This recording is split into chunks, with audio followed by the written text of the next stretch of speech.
Hoje, nossa última aula, né? Então, a gente tem aí semana, aliás, quinta-feira, né? Já começa a semana de provas, mas para nós é só, né, até semana que vem. Então, nós temos aí semana de provas, começa dia 1º, quinta-feira, vai até quarta-feira que vem, dia 7. Né? Então, é essa semana que vocês têm para fazer a avaliação, a atividade avaliativa do segundo bimestre. Né? Então, deixa eu compartilhar aqui com vocês a tela, muito embora, né, você já esteja aí no curso há algum tempo, mas de qualquer maneira, né, vale a pena a gente reforçar aonde que vocês vão fazer a prova, né, vocês devem estar vendo aqui minha tela, vocês vão clicar aqui na avaliação do segundo bimestre, né, clicando na avaliação do segundo bimestre, já vem aqui as instruções, né, período, dia 1º de julho, começa pela manhã até dia 7 de julho, às 23 horas. Né? Então, uma vez que vocês forem realizar a atividade, vocês clicam aqui nas tentativas, vou só autorizar aqui, ele vai abrir uma janela, né, vai abrir uma janela da avaliação, então ele vem toda a informação aqui, e vocês, né, vão ter a opção de clicar em algum, né, vai ter um botão aqui, ao invés dessa informação aqui, vai ter um botão que vocês vão clicar, né, para iniciar aí, iniciar a resposta, enfim, do questionário. Né? Então, vocês vão ter esse prazo aqui para fazer, de 1º de julho, 7 da manhã, até 7 de julho, 11 da noite. Né? Então, essa é a avaliação do segundo bimestre que vocês devem fazer aí entre o dia 1º e o dia 7, tá? Vocês podem escolher o dia que vocês desejarem realizar, tá? Então, quer fazer já no dia 1º, quer fazer no dia 7, quer fazer no dia 6, no domingo, no sábado, tanto faz, tá? Então, diga lá, Jennifer, pode falar. Professora, a prova vai ser só objetiva? Vai. A gente já vai fazer um comentário sobre a prova, né, sobre o que cai, mas ela vai ter 10 questões todas de múltipla escolha, então todas elas vão ter a opção A, B, C, D e E, né, então são 10 questões, com 5 opções dentro de cada questão, e só uma é correta. Né, e aí, como a nossa prova vale 70, cada questãozinha vai valer 7, né? Então, se você acertar todas as 10, vai atingir aí o valor de 70, e os 30 vem daquele trabalho, né? Aquela atividade avaliativa que já foi feita aí, tá no e-mail. Então, não tem muito segredo, vocês já fizeram do primeiro bimestre, do segundo é igualzinho, né? Então, já está até aberto aqui para vocês, só vocês não conseguem resolver, porque o sistema vai abrir dia 1º. Então, essa é a avaliação do segundo bimestre. Quem ficar em exame final, né, então, eu acho que ninguém vai ficar, porque primeiro bimestre todo mundo foi bem, mas se alguém ficar, quem fica em exame final é quem não tira nota, quem não tirar a média 7. Né, aí vai para o exame final. O exame final, vejam só, já está aqui previsto também, de 12 de julho até 16 de julho. Né? Então, não fiquem esperando devolutiva, nem nada disso. Vocês fazem a prova, né, a avaliação do segundo bimestre, ela já, o próprio sistema, assim que passar o período, né, então já no dia 7, às 11 horas e 1 minuto, o sistema vai liberar aí o gabarito para vocês já vão saber a nota de vocês, e aí vocês já vão ter uma noção se vocês vão para exame final ou não, né? Então, quem for para exame final é do dia 12 até o dia 16, que vai fazer a mesma lógica, tudo igual, só que o único detalhe é que o exame final, você precisa tirar a nota pelo menos 60, né? Então, a nota mínima para aprovação no exame final é 60, então, não importa a média que você tiver. Se você tirar a média 3, média 4, média 6, média 6,8, né, não interessa, vai ter que tirar pelo menos 60 no exame final. O exame final vai ser também tudo múltipla escolha, no mesmo formato, serão 10 questões, 10 questões de múltipla escolha, cada uma vai valer 10, e o que vai cair no exame final, todo o conteúdo do semestre, né? Então, diferente da avaliação do segundo bimestre, é que a disciplina, né, eu vou cobrar aí de vocês a avaliação do segundo bimestre, somente aquilo que foi repassado no segundo bimestre, né? Então, a gente pode considerar aqui, vou ver se aqui já... então, nós tivemos a partir da... Aqui, avaliação a partir da 15ª semana, né? Então, a partir da 15ª semana, que foi a aula lá do dia 10 para frente, né? Inclusive, a aula de hoje também tem conteúdo aí, a gente vai falar um pouquinho sobre o processo administrativo. Então, o que cai na prova? Da 15ª semana em diante, e o que a gente viu nessas semanas, né? Eu não vou fazer revisão, porque está tudo gravado, está tudo disponível aí para vocês, mas o que a gente viu? A gente viu os benefícios, né? A gente foi vendo os benefícios, a gente começou a falar das aposentadorias, aposentadoria por idade, aí vem aposentadoria por tempo de contribuição, aí vem, né, aqui é só ir navegando aqui nas semanas, 17ª semana, temos a aposentadoria por invalidez especial, 18ª semana, teve uma atividade avaliativa, né, que daí não cai, né, mas, deixa eu só avançar aqui, 19ª semana, pensão por morte, auxílio reclusão, depois temos salário maternidade, salário família, aí semana passada os auxílios, doença e acidente, a aula de hoje, que é processo administrativo, né, então é tudo isso que cai na prova aí de vocês. Alguém ergueu a mão? Quem que ergueu a mão? Jennifer, de novo? É isso? Não. Professor, eu ergui a mão aí, mas é que eu não consegui acessar as últimas aulas, parece que do dia 18, 19 e 20 aí. Você diz a gravação? As gravações, sim. Tá. Eu vou confirmar aqui o link, porque teve uns dias aí que eu tentei colocar, o sistema estava fora do ar, eu coloquei só no YouTube. Eu tentei a da 20, a da 19 e a da 18, eu não consegui entrar. Se não conseguir, bom, aquela semana que teve atividade avaliativa, não tem live, né? Não, aquela não. Mas eu vou dar uma revisada aqui depois da aula, mas está tudo lá no YouTube, é só eu copiar e colar o link aqui que tá lá, tá gravado. Beleza. Eu só não coloquei o link, que eu lembro que eu fui tentar colocar o link e aí estava fora do ar. Eu não fiz isso. Eu tentei abrir pelo material mesmo. Não, mas tranquilo, agora já deve estar normalizado. Aí no YouTube, né, vocês têm aí, deixa eu abrir aqui o YouTube. Eu não quero que vocês, né, não precisem só ir no YouTube, é obrigação minha colocar no portal do aluno, mas quem quiser, né, tá aqui, ó, todas as aulas, estão todos eles aqui. Aliás, tem aula desse semestre e de todos os outros aqui. Tem desde que começou a pandemia, né, olha só quantas aulas já, de várias turmas, de vários, né, então a primeira aula foi lá em março do ano passado, então foi, enfim, aqui vocês acham todas as aulas de outras disciplinas, tudo inclusive, né, as que a gente está tendo, mas eu vou colocar o link lá, tá, não se preocupe.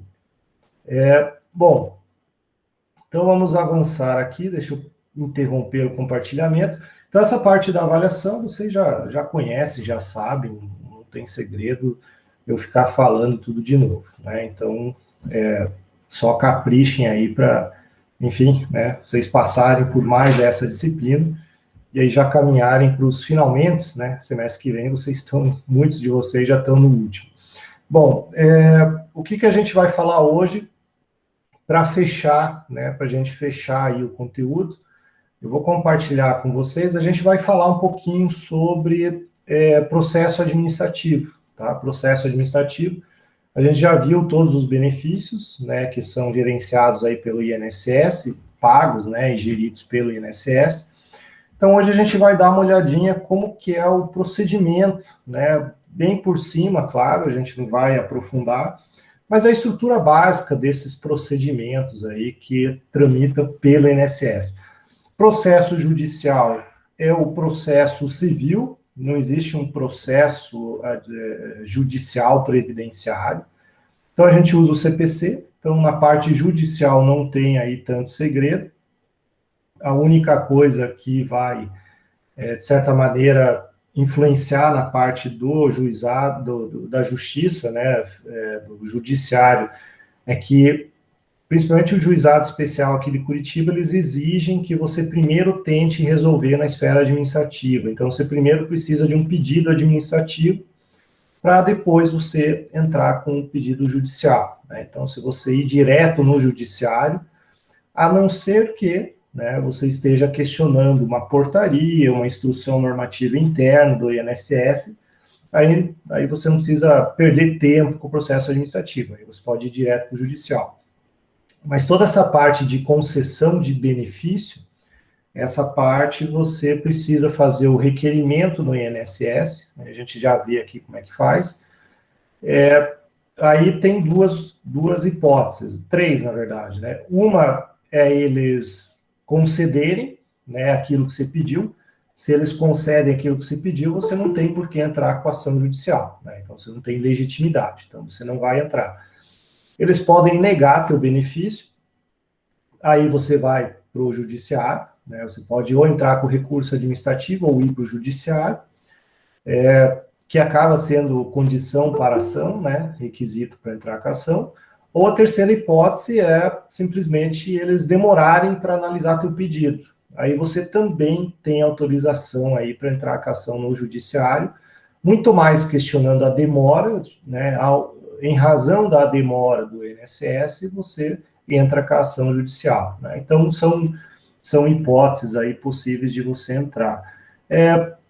Esse pedido administrativo, ele é conduzido por onde, né? Pelo INSS, né? Nessas gerências executivas aí que você faz, né? Então, o que acontece? O INSS, ele é dividido em regionais, né? Gerências regionais, então nós temos aí, na região sudeste, nós temos duas gerências regionais, e na região sul, né, nordeste e centro-oeste do Brasil e o norte, temos outra regional, né? Então, são as regionais que são divididas em gerências executivas, e aí tem os postos de atendimento em todo o Brasil, né? Então, nós temos aí postos de atendimento em vários, né? Enfim, o Brasil tem 5.000 municípios, 1/5 desses municípios tem postos de atendimento do INSS, né? Então, é nesses locais aí que você pode ser convocado, pode ir, né, para reclamar alguma coisa presencialmente, mas, de um modo geral, né, hoje em dia é tudo via internet, né? Tudo via internet. Então, o que você faz? Você entra no site do INSS, né, inss.gov.br, e você faz, né, o agendamento daquilo que você quer, né? É o caminho mais comum aí, enfim. Então, você tem aí, né, todas as ferramentas na internet. Quando você faz o agendamento, né, o agendamento já marca a data do início do benefício, né? Então, você quer lá se aposentar por idade. Você entra lá no site do INSS e faz o agendamento. Se você for e tiver deferido o benefício, né, você se aposenta, o pagamento, né, da aposentadoria, ele considera como data de início essa data do agendamento, não exatamente a data que você conseguiu agendar para ir até o INSS, né? Eles consideram a data que você fez aqui a solicitação, né, via internet. Então, enfim, né, vocês têm aí todas as telas aí sobre o INSS. Quando você entra lá, ele vai pedir para você se cadastrar no Meu INSS, né? Então você cria lá o teu login, a tua senha, e vai ser um portal aí que você faz toda a gestão, todo o acompanhamento dos teus pedidos, dos teus processos, decisões, tudo isso são colocados dentro desse sistema, né? Então você, inclusive, né, você habilita ali a função. Se você faz um pedido e ele é negado, você é intimado até por meio desse portal aqui, né? Eles te mandam um e-mail, você recebe aí a decisão negativa, vamos dizer assim, a intimação. Então, tudo isso é aqui no ambiente online. Esse Meu INSS, ele tem uma linguagem para a população em geral, então não é para advogado. Aliás, é outro detalhe, né? Em qualquer processo administrativo no Brasil, não precisa ser advogado para atuar.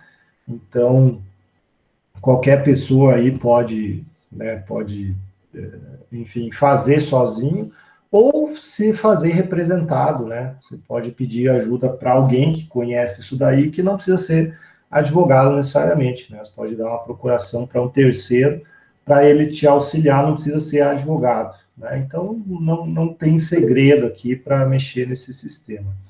Oi, Emerson, diga lá. Professor, nesse caso, para nós que somos estudantes de direito, seria exercício legal de advocacia, não seria? Então, Emerson, eu não considero, porque não é uma atividade privativa de advogado, né? Então, pode ser feito, é feito, né? E aí a gente dá um exemplo, claro, é que como vocês são estudantes, né, vocês estariam já advogando, estariam dando parecer jurídico, estariam dando orientação jurídica, que aí é privativo de advogado. Agora, só ir até lá na agência e fazer o requerimento em nome de outro, não, né? Então, assim, a linha é muito tênue, que na prática, né, se vocês começarem a atender clientes, vocês vão estar fazendo uma consultoria jurídica que só pode com advogado. Mas eu dou um exemplo de uma mãe idosa que não tem condições de ir lá e pede para o filho fazer. O que ela vai fazer? Vai dar uma procuração para o próprio filho, né? Então, vejam, é nesse sentido que vocês têm autorização. Agora, vocês começarem a anunciar por aí que faço, né, assessoria previdenciária, né, contrate aqui, não sei o quê. Isso aí é uma atividade de advocacia. Então, assim, atuar lá não precisa, mas todo o resto por trás disso é privativo. Então, acaba misturando, né? Acaba que, se a Aldesso souber, você pode sofrer um processo ético aí. Mas só ir lá e fazer o requerimento, não, né? Então, é aquilo, né? Tem que fazer, mas com muito cuidado, né? Quem for fazer. Bom, esse processo administrativo, como é que funciona, né? Basicamente, tem uma instrução normativa que regulamenta tudo isso. Essa instrução normativa ela é bem extensa, ela tem mais de 1000 artigos, ela é bastante detalhista em tudo, né? Então, eu quero fazer um pedido de salário família, né? Essa instrução normativa vai mostrar como anexo até o formulário que se faz, né? Qual é o campo que preenche. Então, assim, ela é bastante minuciosa, ela acaba sendo um manual aí para quem quer atuar no âmbito administrativo, essa instrução normativa. E, tal como qualquer processo administrativo, existem alguns princípios que estão por cima, né, desse procedimento. É um processo administrativo, é direito público, é administração pública, então a gente tem dentro aí desse processo todos os princípios, né, que a gente acaba vendo dentro da administração pública. Então, aquilo, o princípio da isonomia, da legalidade, do devido processo legal, contraditório e ampla defesa, que, né, eu não vou ficar aqui revigorando para vocês isso aqui, que vocês já viram uma dúzia de vezes ao longo do curso o que é isso aqui.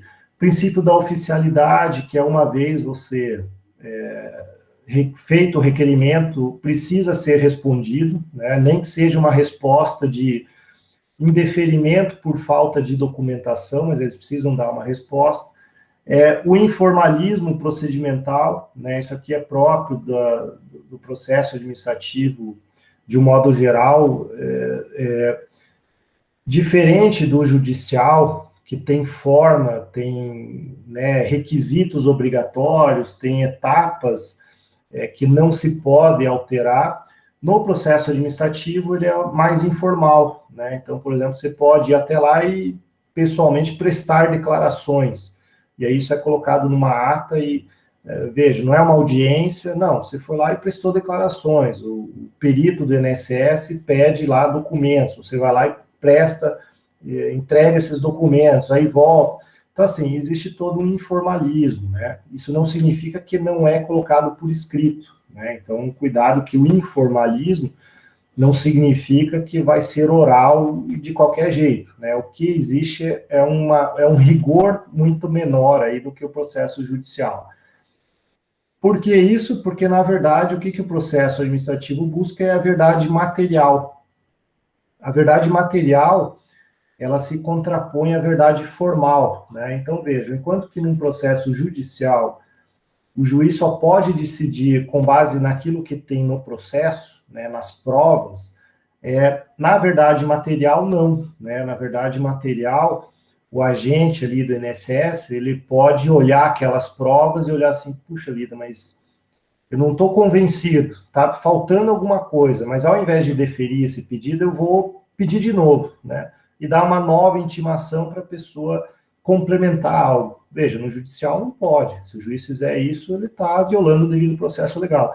No administrativo pode, né? Então vejam que é a busca de uma verdade material. Princípio da motivação, né? A decisão precisa ser motivada, fundamentada, e aí entra a ideia da celeridade e da efetividade, né? Então são princípios aí que qualquer processo administrativo vai ter, seja previdenciário, seja na parte da administração pública, né, ambiental, tributário, qualquer um deles vai ter aí esse mesmo rol.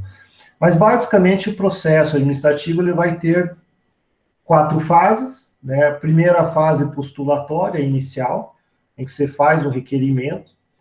Depois, a fase de provas, vem uma decisão e tem um recurso ainda, né? Então, basicamente, são as etapas aí desse processo. E quem pode fazer esse requerimento? O próprio segurado, né, o dependente ou beneficiário, quando, por exemplo, uma pensão por morte, né, é o dependente, procurador legalmente constituído, né, o representante legal, né, quando temos aquelas hipóteses de tutor, curador, detentor da guarda, administrador provisório, a empresa, o sindicato, a entidade de aposentados, dependendo aí a situação, ou dirigente de entidade aí do ECA, né, se for uma criança que está num albergue, por exemplo, pode ter aí vindo pelo dirigente dessa entidade. Então, são esses que têm a legitimação. Bom, eu vou compartilhar aqui uma outra tela, um outro arquivo que também está lá com vocês, que é um exemplo de pedido feito no INSS, né? Esse aqui já é mais antigo, é um pedido que foi feito lá em 2017, né? Mas basicamente vejam o que é esse requerimento, né? Você faz o agendamento, né? Veja que essa pessoa aqui entrou no site, o que ele pediu a revisão de algum benefício, né? Então aquela tela lá que eu mostrei para vocês, a pessoa se cadastrou, fez todo o cadastro e pediu, né, o agendamento aqui da revisão de benefício. Então, o que acontece? Ele agendou aqui para dia 18 de outubro, às 11 horas, né, o atendimento lá em Colombo, né, para esse pedido em específico, de revisão. E aí, o que ele fez? Né? Ele pegou e fez um pedido, né, ele anexou um arquivo, colocando as razões por que ele quer, né, que seja mudado o benefício que ele recebeu. Nesse caso aqui, ele se aposentou por idade, mas ele quer que se reconheça a atividade especial, né? Então ele está buscando aposentadoria especial aí, nesse caso. Então veja, né? Aqui ele conta toda a historinha, ó, pleiteou aposentadoria por tempo de contribuição, protocolo tal, por ocasião, blá, blá, blá, enfim, né? Toda a parte de requerimento, tal como uma petição, né? Uma petição inicial aqui, só que, claro, muito mais simples, e quem assina é o procurador dele, né? Não é o beneficiário que está pedindo, não é o segurado, é o procurador dele. E aí ele anexa aqui a procuração. Vejam que o próprio INSS dá um modelo de procuração, né? Então vejam que preenchido a caneta mesmo, ele assina, termo de responsabilidade. Todos esses anexos aqui, eles vêm dessa instrução normativa, veja, instrução normativa, né, então nós temos vários anexos, aí eles vão, aí vem aqui o PPP, né, enfim, aí a documentação que ele coloca, né, e é só o exemplo do pedido inicial, né, não tem a decisão aqui. Então, esse pedido aqui, só para vocês terem como exemplo, está ali no material de estudo também, para vocês poderem visualizar. Bom, deixa eu interromper o compartilhamento desse e compartilhar de novo o slide. Então, aquilo, você faz o requerimento. Faz o requerimento, e aí, o que acontece? Isso vai lá para um setor interno, basicamente tem esse organograma, né, esse caminho aqui que o processo vai, pode ser indeferido, né, claro que vai ter a fase instrutória aqui, né, mas o pedido é indeferido. Se for indeferido, existe a possibilidade do recurso, né, o recurso ordinário, aí o INSS revisa esse processo,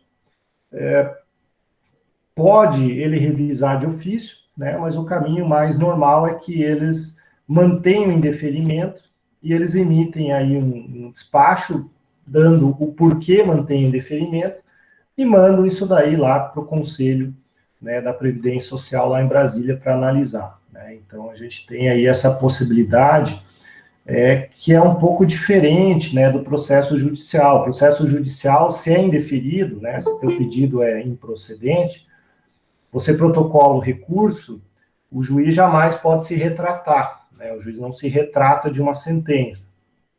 Aqui no INSS isso pode acontecer, né? Então, por isso que eu destaco aqui esse organograma, né? Então, veja, você faz o requerimento, vem as provas, documentos, tal, é indeferido. Você protocola o recurso. O protocolo do recurso autoriza o próprio INSS a revisar, né? Ele pode revisar e conceder o direito solicitado, né, em razão aí do atendimento. Mas se ele não conceder, o que é mais comum, ele acaba enviando lá para a junta de recursos. Diga lá, Emerson. Professor, nessa fase administrativa, esse procedimento é apreciado por um juiz também ou não? Não. Isso aqui é tudo via servidores, né, que são nomeados aí para a gerência do INSS. Então, tudo isso aqui é administrativo, né?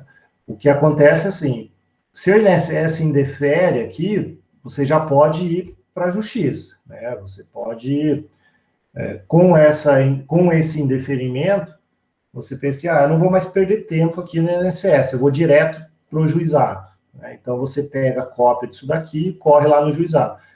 A hora que você ajuiza a ação, você está renunciando ao resto do processo, né? Então, o que acontece? Você protocolou lá no INSS, eles indeferiram. No prazo do teu recurso administrativo, você entra com a ação judicial, né? Aí você simplesmente quer dar uma de esperto e pensa assim, bom, eu vou fazer o seguinte, eu vou recorrer administrativo, mas eu vou entrar com o judicial também.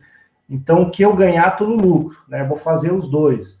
Pode isso? Não pode. Se você entrar com o judicial e também entrar com o recurso administrativo, o recurso administrativo não vai ser conhecido e ele vai ser prejudicado, e isso vai ficar suspenso, aguardando a decisão do judiciário, né? Você está renunciando à esfera administrativa. Isso vale para o previdenciário e para qualquer processo administrativo, né? Fiscal, ambiental, de licitações. Quando você leva para o judicial, você renuncia ao processo aqui administrativo. A não ser que você questione no judiciário, não a decisão, mas, por exemplo, a demora, né? A demora deles apreciarem. Aí o que você pode fazer? Você pode ir lá no judicial e falar assim, juiz, eu não quero que você analise o mérito do meu pedido, eu só quero que você me dê uma liminar para que o médico lá, perito do INSS, analise o meu pedido em 5 dias, né? Aí você não está entrando no mérito, aí você não renuncia ao processo administrativo, o juiz só, vamos dizer assim, regulariza esse processo administrativo. Diga, Emerson, pode falar. Professor, semana passada ocorreu exatamente isso comigo. Na Defensoria Pública da União, a gente encaminhou o processo para a Justiça e se tratava de auxílio acidente e nós nos equivocamos e colocamos como auxílio doença. E eu tive que interpretar todo o procedimento administrativo de novo para entender o que verdadeiramente o assistido queria. E eu identifiquei que se tratava de um pedido, a gente deveria ter impetrado um mandado de segurança requisitando que o INSS adiantasse a perícia. E tivemos que entrar com um pedido de desistência. Aí é o detalhe, né, a riqueza de possibilidades é sempre infinita, né? Então, assim, a gente acaba passando aí a regra geral para vocês, mas pode acontecer tudo isso, né? Pode acontecer tudo isso, e por que é importante, né, aquilo que o Emerson falou, por que é importante aproveitar o mesmo processo? Porque se você desiste de um e começa outro, né, a data do início do benefício é da data do protocolo, né? Então a pessoa pode perder alguns meses, né? Então, enfim, né, é a prática, né? A prática que leva aí a pessoa a se especializar na área e aí essas situações vão surgindo, né? Então é sempre interessante aí, principalmente quando alguém atua na área, né, como é o caso do Emerson. Bom, então avançando aqui, né, nessa instrução, nós temos aí alguns detalhes interessantes, né? Enfim, muito mais para vocês que nunca mexeram nisso, né? Mais para vocês terem o fundamento legal daquilo que eu estou falando. Então, basicamente, né, no artigo 667 está aqui, né? Como você deve solicitar o serviço: pela internet, pelo telefone ou ir direto na unidade de atendimento. Essa unidade de atendimento, por um tempo aí, elas estavam fechadas em razão da pandemia e tudo mais, você nem conseguia. Me parece que agora já está atendendo, né? Então, mas o caminho natural é vocês sempre irem pela internet, imagino que todos vocês têm acesso, ou pelo telefone, porque ali vocês agendam, aí vocês chegam lá, já tem, né, o horário marcado, tudo certinho. Não precisa, né, antigamente, quando não tinha esse teleatendimento e a internet, o pessoal ia de madrugada, pegava a senha, passava, nossa, todo dia passava na TV, né, o sofrimento do povo que ia até lá. Agora está muito mais organizado, né? Então, veja, qualquer que seja o canal de atendimento, artigo 669, será considerado como o DIB, né, o data do início do benefício, a data do requerimento, né? Então, a não ser que você faça o agendamento e não apareça, né? Então, você faz lá o pedido de aposentadoria, precisou de alguma diligência presencial e você não aparece, aí eles cancelam, né? Mas, de modo geral, a data que você faz o requerimento já considera aí como data de início do benefício. E aí, basicamente, né, o processo, quando físico, né, ele é formalizado com o protocolo do requerimento, procuração, se for o caso, comprovante do agendamento, cópia do documento de identificação, né, o RG, CPF, os documentos comprobatórios, e aí, né, quando for o caso, os argumentos, aí, como é o caso desse exemplo que eu coloquei para vocês, né, vocês podem levar uma petição.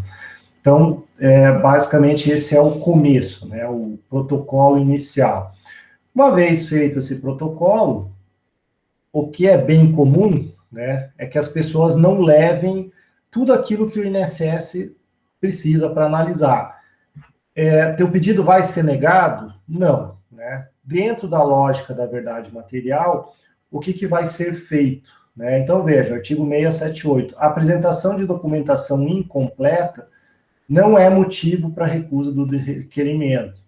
Você vai receber, vai ser intimado de uma carta de exigências. Então, o INSS vai pegar e vai te dizer, olha, você pediu aposentadoria por invalidez, mas você não me trouxe A, B, C, D e E documentos, né? Então, me tragam esses documentos aqui para a gente poder continuar teu processo, né? Então, basicamente, você não tem um pedido indeferido de cara, existe toda essa carta de exigências, aí se você não tiver, você pede prazo, o processo ele é bastante maleável. A base do processo, né, ou as informações que o INSS tem, para algumas aposentadorias, por exemplo, eles não precisam pedir documento nenhum, desde que tudo esteja bem redondinho dentro lá do sistema deles, né, que recebe o nome aí de Cadastro Nacional de Informações Sociais, é o famoso CNIS, né? Então, o que acontece? Eu quero me aposentar por idade. Eles vão buscar, dentro lá do CNIS, todo o teu histórico de contribuições. Estava tudo regular, teu empregador sempre pagou certinho, não tem divergência de valor, você faz um requerimento pela internet, tua aposentadoria pode sair em 48 horas, né? Pode acontecer. Por quê? Não precisa documento adicional, comprovante de idade é a tua certidão de nascimento, teu RG tem lá. E o INSS já tem essa informação, isso aí é integrado com a Receita Federal. Então, o que o INSS vai ver é o teu histórico de contribuições. Está tudo redondo, você não tem discussão, não tem nada que dificulte o teu pedido, sai rapidinho, né? Sai rapidinho aí o teu benefício. Claro que, né, você pode revisar e pedir a revisão desse benefício se você não concordar, né? Mas o INSS faz rapidinho quando está tudo certo. Então, nem sempre, né, aliás, cada vez menos você precisa ir presencialmente lá. O que acaba sendo impossível é o tal da perícia médica, né? A perícia médica sempre vai exigir um horário, ir até lá e tudo mais. Mas, de resto, é documento, né? Documento que você anexa aqui pelo sistema. A comprovação de dados divergentes, né, cabe a você, requerente, né? Então, se você não concorda com o levantamento que o INSS vai fazer, o que você é obrigado a fazer? Levar a prova que demonstre o contrário, né? Então, o INSS tem a base de dados dele. Se você diz não, é diferente do que está aí, então você que comprova, né? Então, você leva esses documentos e aí vem aquela orientação que a gente já falou, né, em uma das aulas, que não adianta você só levar a testemunha, né? O INSS não aceita testemunha, qualquer requerimento junto ao INSS vai exigir o quê? Início de prova material, né? Isso aqui tem chancela, inclusive, do judiciário, o judiciário reconhece isso, que não adianta você dizer só e nomear só testemunho. Algum documento você precisa levar, né? Você precisa levar algum documento, algum elemento, né, de prova escrita para que o INSS dê seguimento. Se você falar, não, quem conhece meu histórico é só minha mãe, meu pai e meu tio, né? Então o INSS vai falar, bom, então, ou você apresente documento, a gente indefere. Não tem o documento, então indefere, né? Então, é sempre necessário aí prova material. Mas, enfim, essa é a fase instrutória. A fase instrutória pode, inclusive, entrevistar você, né, alguns pedidos de aposentadoria rural, né, normal que o INSS, inclusive, te convoque para você entrevistar. Você pode nomear testemunhas, o INSS vai ouvir essas testemunhas, não é uma audiência, né, mas eles vão convocar essa pessoa para prestar esclarecimentos. Então, depende do caso, ela é um processo bastante avançado aí de provas, né? Mas, de modo geral, elas são céleres aí as análises. Bom, continuando, né, fase instrutória, a questão da prova escrita, né, isso aqui a gente já falou quando a gente viu na aula aí sobre aposentadoria rural, a gente já comentou em algum momento, né, de exemplos aí de documentos, por exemplo, dessa parte aí de atividade rural, né? Então, está lá no artigo 106 da Lei Geral de Benefícios, Lei 823, que vai trazer, né, contrato de trabalho, contrato de arrendamento da terra, declaração do sindicato, comprovante do INCRA, bloco de notas, notas fiscais, comprovantes de recolhimento do INSS, cópia do imposto de renda, o ITR, né, o Imposto Territorial Rural, licença de ocupação, enfim, né, isso aqui são exemplos aí de documentos que você pode levar, nesse caso, né, para comprovação de atividade rural, que é uma das que mais exigem aí. Bom, chegamos na fase decisória, né, no caso da decisão aí sobre o teu pedido. Aqui tem um ponto bastante interessante, que eu acho que isso aqui devia valer para todas as esferas da administração, né, é esse dispositivo aqui do artigo 687, né. Veja só, o INSS deve conceder o melhor benefício ao que o segurado fizer jus, né, cabendo ao servidor orientar nesse sentido. Isso aqui é a prática do princípio da boa-fé da administração pública, né? Então, o que acontece? Vai lá uma pessoa, vamos imaginar que vai um professor lá, pedir aposentadoria, né? Aí esse professor chega e pede aposentadoria. E ele não sabe, né? Pode acontecer dele não saber que o professor tem um regime especial, que a carência é menor, que tudo isso, e, né, o servidor, ele olha, ele descobre que o cara é professor, ele olha no sistema, ele fica quietinho, pensa assim, não vou falar nada disso, porque senão esse cara vai se aposentar aqui, é mais um custo para o INSS. O servidor pode fazer isso? Não. Ele tem obrigação, né, nesse regimento interno, que é a instrução normativa, de informar e falar que ele tem um benefício melhor, né? Então, pode acontecer dele fazer jus a 2 benefícios. Agora, não mais tanto, mas ainda pode acontecer, por exemplo, a pessoa ter direito à aposentadoria por idade e ter direito à aposentadoria por tempo de contribuição. Geralmente, né, e quase sempre, o valor de um vai ser diferente do outro. Ou seja, um vai ser maior e outro vai ser menor, né? Mas essa pessoa tem direito a um ou outro, não pode se aposentar pelos dois ao mesmo tempo. Então, o que acontece? O INSS tem o dever, né? Tem o dever de dizer qual é o melhor benefício para o segurado, né? Eu acho isso aqui muito bacana, porque se a gente pegar, por exemplo, na esfera tributária, né? Na esfera tributária, se você vai lá na Receita e pede uma guia para pagar algo que não é devido, eles vão te dar uma guia, você vai pagar, e se você não tiver uma assessoria, uma consultoria, né, alguém revisando isso, você nunca mais vai saber que aquilo não precisava ter pago, né? Então, na esfera tributária, a lógica deles parece que é diferente, eles querem arrecadar, não interessa se pagou errado, se pagou certo, se você... Enfim, eles não têm essa preocupação que o INSS tem aqui. Emerson, pode falar. Professor, não querendo abusar de sua boa vontade, mas aproveitando que o senhor está falando sobre direito tributário, eu estou com uma dúvida quanto ao princípio da retroatividade. Ele alcança atos administrativos praticados pela aduana ou somente aqueles que têm natureza tributária? Então, na verdade, depende o tipo, porque assim, no direito tributário, assim como todos, a regra é que a lei nova só se aplica para fatos futuros, né?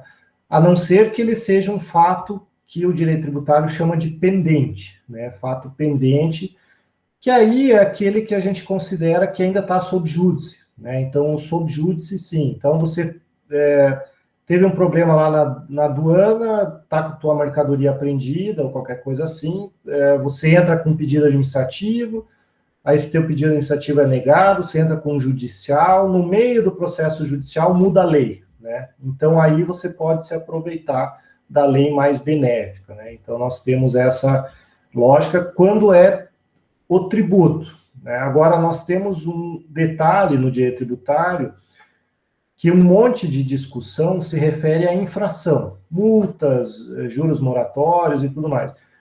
Esses itens, eles têm natureza sancionatória, né, criminal. E aí vale a mesma regra lá do direito penal, que a norma mais benéfica retroage, né? Então, retroage quando é sancionatório, né? Quando é multa, quando é penalidade, aí retroage. Então, assim, essas duas exceções, né? Fatos pendentes e normas penais, né? Sancionatórias. Bom, seguindo aqui, né? Parte da decisão do INSS, artigo 691 fala o seguinte, né? Que uma vez concluída a fase instrutória, o INSS tem prazo de 30 dias para decidir, né? Então, vejam que o próprio INSS ele traz um prazo de 30 dias para que saia uma decisão. Se não sair essa decisão, por exemplo, é um motivo que autoriza você ir para o judiciário, né? Se o INSS não cumpre a norma interna dele, você tem autorização para ir para o judiciário, né? Então, por quê? Porque eles não estão cumprindo o tal do devido duração razoável do processo, né? Que é uma previsão constitucional. Então, teoricamente, em 30 dias, salvo a possibilidade aí de prorrogação, que é fundamentada lá interna. Então, uma vez decidido, vai ter lá a decisão. Se essa decisão não é favorável a você, você pode entrar com um recurso no prazo de 30 dias. O nome desse recurso se chama recurso ordinário.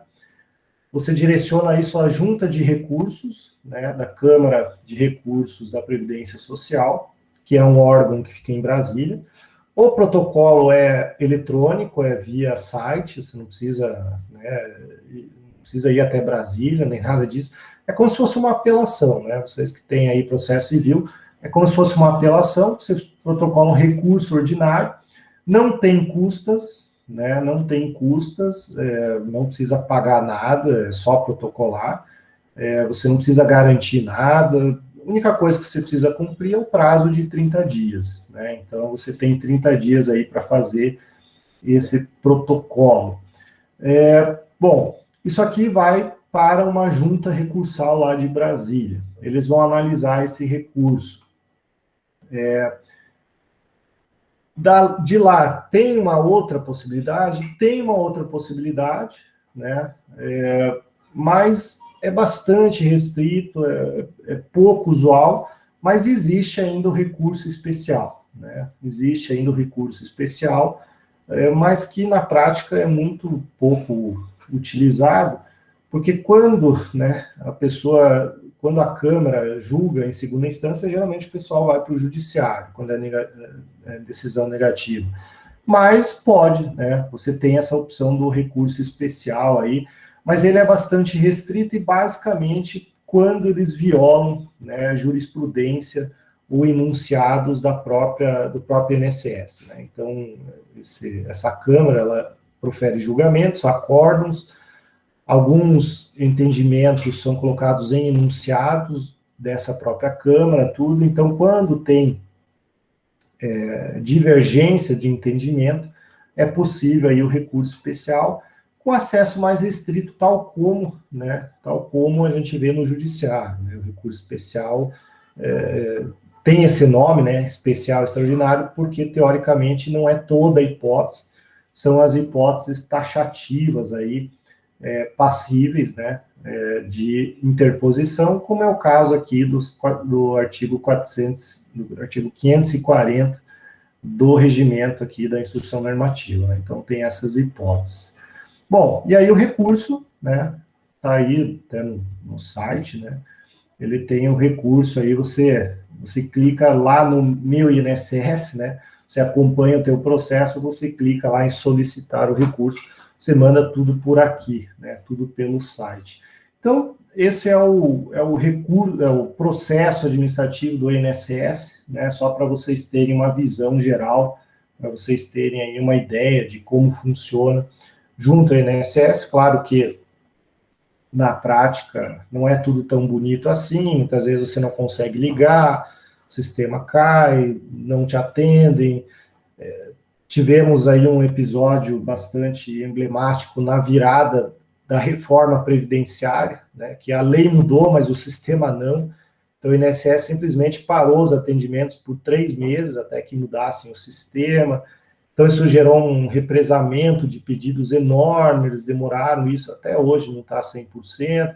Então, assim, né, o mundo da lei, né, do regimento interno é muito bonito, mas na prática, às vezes, não funciona mais, já é muito melhor do que já foi há 10, 15 anos atrás. A tecnologia aí trouxe essa solução, vamos dizer assim, né? Hoje em dia, quando está tudo em dia, é rapidinho, agendamento, você não, né, o fazer o agendamento, né, acaba sendo rapidinho, você não tem muita dificuldade. O grande problema acaba sendo, ao meu ver, uma parte que é difícil resolver, que é a perícia médica, né? A perícia médica, ela sempre envolve médico, sempre envolve agenda, e já existem aí projetos e tentativas de fazer o atendimento via videoconferência, né? A pandemia impulsionou isso daí. Os conselhos de medicina regulamentaram, né? Teve uma resolução aí que regulamentou o atendimento médico via digital, né? Videoconferência. Então, me parece que vai ser um dos caminhos aí. Mas o médico, né, olhar e tocar no paciente, eu vejo como imprescindível, né? São coisas, é a mesma coisa que pedir para um robô fazer uma petição inicial, né? Ele até faz, mas ele vai fazer dentro de um padrão e aí, enfim, né, não vê o contexto, não consegue deixar para o caso concreto. Mas é o caminho aí, a parte da videoconferência. Bom, uma vez essa decisão, o caminho é o judiciário, né? Qual é o mais normal? É você ir para o Juizado Especial Federal. Lembrando, né, a INSS é uma autarquia federal, o caminho é sempre o juizado da Justiça Federal. Esse juizado, ele vai, obviamente, colocar a questão da alçada, né, são 60 salários mínimos para a Justiça Federal, então você tem que medir mais ou menos o direito do seu cliente, porque aquilo que for mais de 60 salários mínimos, logo que você protocola a petição inicial, o juiz vai te exigir, né, um dos requerimentos aí que ele coloca, que estaria renunciando ao excesso do valor da alçada do juizado, né? Então, na data, né, do requerimento, você tem que ter essa noção se é mais ou menos do que 60 salários mínimos. Aí vai para o juizado, né, Juizado Especial Federal. De um modo geral, né, tramita bem rápido o Juizado Federal, eles já têm aí um padrão. Se tiver perícia, se precisar de médico, vai para o perito do juízo, faz a perícia e aí vem a sentença, enfim, aí o processo judiciário normal, né, não tem, né, o único detalhe é que você faz lá o nome da ação que você dá, pedido de concessão de aposentadoria, pedido de revisão de benefício, pedido de, enfim, né, aí o nome da ação conforme o que você quer. Mas não tem, né, não tem segredo, é o processo civil aí, pelo juizado, ou se a ação for de um valor maior, aí você vai para, né, a Justiça Comum Federal, né, varas previdenciárias federais, e aí envolve toda a parte de custas, mas é absolutamente normal você pedir justiça gratuita, enfim, aí é o processo, né, processo civil aí, que vocês já estudaram bastante. Bom, pessoal, basicamente, a aula de hoje, né, é isso, né, uma aula mais rápida aí, um pouco mais curta, mas na prova, né, na atividade avaliativa, uma das questões é sobre isso que a gente falou hoje, né, então não ignorem, né, não achem que é uma aula só recreativa. O que eu vou fazer hoje, não vou fazer chamada, né, vamos dar uma colher de chá para vocês, pelo menos na última aula, né, não vou fazer chamada. Fiquem atentos aí com relação à atividade, à avaliação, né, aquelas mesmas orientações que eu já dei várias vezes. Evitem fazer só no celular, o celular é sempre limitado. Se vocês precisarem pesquisar alguma coisa, né, o celular vai atrapalhar vocês. Tem aquela situação que vocês só podem fazer uma tentativa, né, uma hora que vocês responder, né, definitivamente lá as questões, vocês não podem refazer, né, então façam aí com calma. tentem organizar o material, vocês têm toda a possibilidade aí de consultar, né, de Google e tudo mais, então fiquem aí à disposição, né, à vontade para fazer consulta. As questões, de um modo geral, elas tentam trazer todo o conteúdo, né, eu tento, dentro de uma questão, buscar todo o conteúdo. Uma e outra vai trazer, assim, um casinho prático, né? Ah, tal pessoa foi até o INSS, pediu isso, isso e aquilo, foi negado, essa negativa está correta por causa disso, errada por causa daquilo, enfim, vai ter algo assim, mas, de um modo geral, é o conteúdo aí, né, que vocês tiveram ao longo das semanas. Tá bom, pessoal? Então, só tenho a agradecer aí a paciência, né? Mais um semestre que a gente está nesse formato já, né? Acho que todo mundo já está de saco cheio desse negócio online, mas, né, vacinação bastante lenta. Eu fui vacinado já, né, os professores universitários, mas só a primeira dose, então não sabemos ainda, não temos nenhuma notícia de que volte presencial no próximo semestre.